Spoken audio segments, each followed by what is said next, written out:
For patients who require total knee replacement, a new method has been developed over the past few years that I've embraced and found to be very helpful.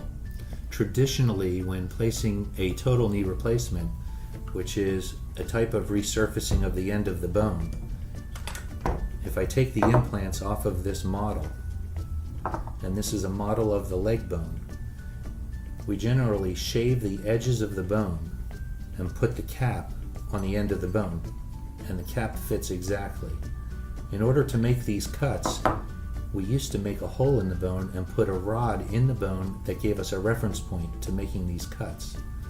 Now what we do is, by doing an MRI of your knee and feeding it into a computer, we can actually do the surgery on the computer model, on the simulation.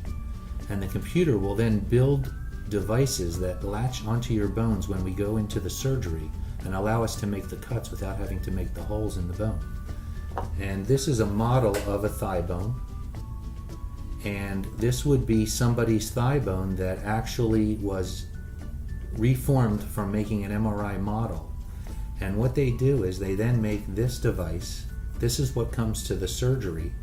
And this is a little block that fits onto the bone. It latches on, not permanently, and it's custom made for that one person. And it has a slot at the top. And this allows us to make the first cut, and it gives us an exact cut.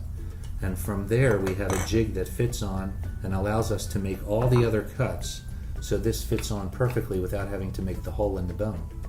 The same goes for the lower leg bone, where we have to make this cut straight across to be able to put the implant in the bone and have them mate. In order to make that cut straight, again, here is a model that is formed from the MRI, and then this would be the cutting block that would come to surgery.